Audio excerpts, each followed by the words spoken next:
Bogor alias kota hujan. Dijuluki demikian karena Bogor memiliki curah hujan yang tinggi.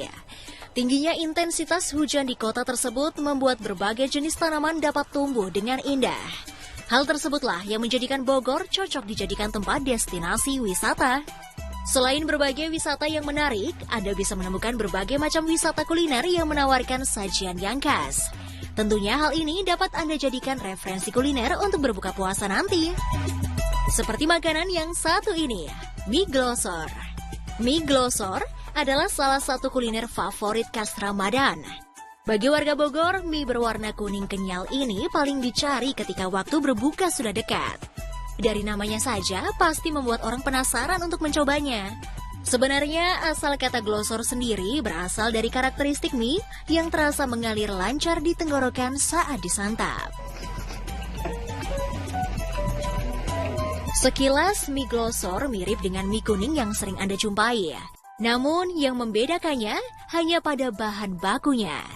Jika mie kuning menggunakan bahan dasar tepung terigu, mie glosor ini menggunakan adonan tepung sagu atau aci dan tambahan kunyit untuk membuat warnanya menjadi lebih kuning. Biasanya mie glosor dimasak dengan cara digoreng seperti cara memasak mie pada umumnya. Kemudian ditambahkan sawi atau pokcoy sesuai selera. Untuk penyajiannya, rasanya mie glosor kurang afdol nih jika dimakan tanpa bumbu kacang yang cukup pedas. Bagi Anda yang ingin menemukan para penjual mie glosor, siapkanlah waktu yang tepat. Para penjual mie glosor mulai beraksi pukul 3 sore hingga setelah waktu berbuka puasa. Anda bisa menjumpainya di setiap jalan utama seperti Bank Barung, Surya Kencana, Jembatan Merah, maupun Lodaya. Selain mie glosor, masih ada lagi beberapa kuliner Ramadan khas kota Bogor lainnya. Untuk itu asal muasal akan mengajak Anda mengulik kuliner berbuka puasa khas kota Bogor dalam jelajah waktu dan cerita.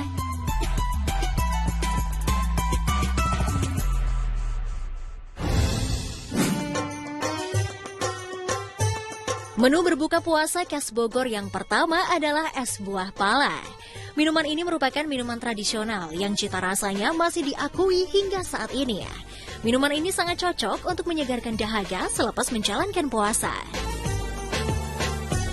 Selain untuk menyegarkan dahaga, es buah pala ini juga memiliki banyak khasiat loh pemirsa. Di antaranya adalah untuk mengobati gatal tenggorokan, obat untuk penyakit lambung, hingga mengobati insomnia. Cara membuatnya pun cukup mudah, yaitu dengan mencuci dan menyerut buah pala, kemudian direndam dengan larutan garam agar getahnya keluar. Terakhir, diperas dari air garam lalu dijemur, agar sari, rasa, dan wanginya muncul. Setelah selesai diproses, buah pala bisa disajikan dengan racikan air gula yang diberi es. Terlihat cukup menggugah selera, bukan? Bagaimana pemirsa? Tertarik mencicipinya?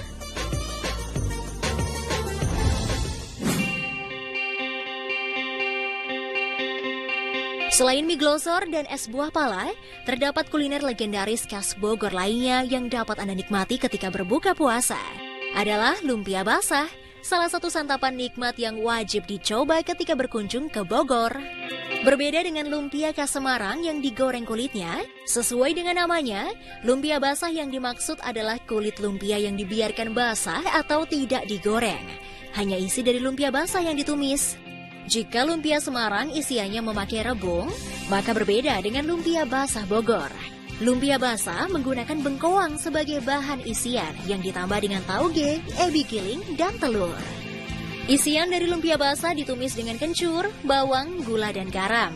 Tak lupa dalam penyajiannya, kulit lumpia diolesi dengan adonan gula merah yang kental.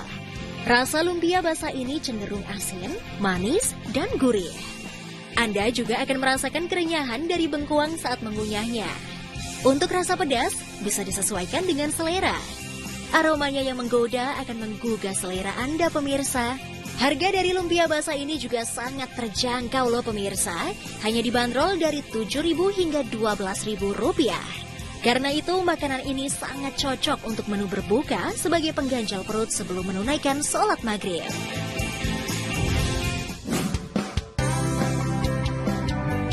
Soto mie Bogor.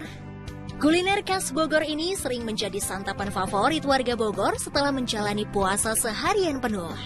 Bagaimana tidak, rasa dari kuah soto mie ini sangat segar dan gurih. Berbeda dengan kuah soto pada umumnya yang terlihat bening atau memakai santan, kuah soto mie Bogor berwarna kemerahan. Hal ini timbul karena campuran cabai merah dalam bumbunya. Soto mie Bogor sendiri merupakan campuran dari daging sapi, mie kuning, kikil, kentang, lobak rebus, tomat, serta kol yang dipadu dengan kuah segar. Dan yang tak boleh ketinggalan adalah risol. Keberadaan risol sangat melengkapi sajian soto mie dan membuat soto semakin kaya akan rasa. Dan jangan lupa untuk memberi perasan jeruk nipis sesuai selera agar cita rasa dari soto mie ini semakin segar.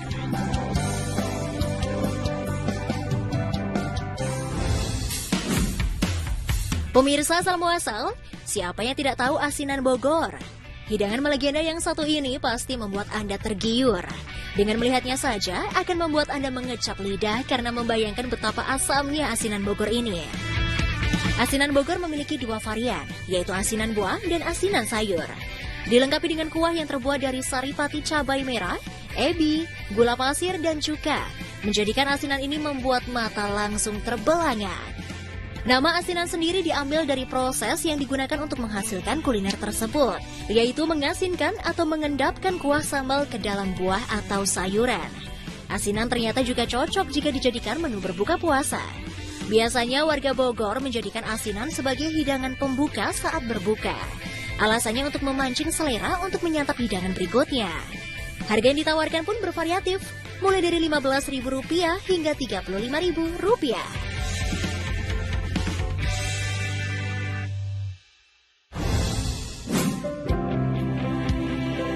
Setelah membahas kuliner berbuka puasa khas kota Bogor, tak afdol rasanya jika tidak mengetahui tradisinya. Tahukah Anda bahwa di Bogor terdapat tradisi makan bersama yang dilakukan untuk menyambut bulan Ramadan? Ya, cucuran adalah tradisi jelang Ramadan yang dilakukan warga Bogor dengan makan bersama. Bukan sekedar makan bersama, cucuran dilakukan dengan cara makan nasi bersama keluarga maupun kerabat. Nasi tersebut biasanya dihidangkan di atas hamparan daun pisang yang memanjang, dilengkapi dengan aneka sajian lauk tradisional seperti ikan asin, sambal, tahu tempe, lalapan, dan urap. Sebenarnya tujuan dari tradisi cucurak sendiri adalah untuk mempererat silaturahmi terhadap keluarga atau kerabat. Tradisi ini memiliki nilai yang sangat kental, sebagai ungkapan rasa syukur menyambut datangnya Ramadan. Bagi sekelompok orang yang melaksanakan tradisi cucurak ini, disarankan agar menyantap nasi di atas hamparan pisang tersebut dengan cara muluk atau tanpa sendok. Tujuannya agar kebersamaannya semakin terasa, serta membentuk kesetaraan antar satu dengan yang lainnya. Pemirsa, itulah serangkaian kuliner berbuka puasa khas kota Bogor, serta tradisi menyambut bulan Ramadan yang dilakukan oleh warga Bogor. Jadi, apakah Anda tertarik untuk berkunjung ke Bogor dan mencicipi kuliner khasnya?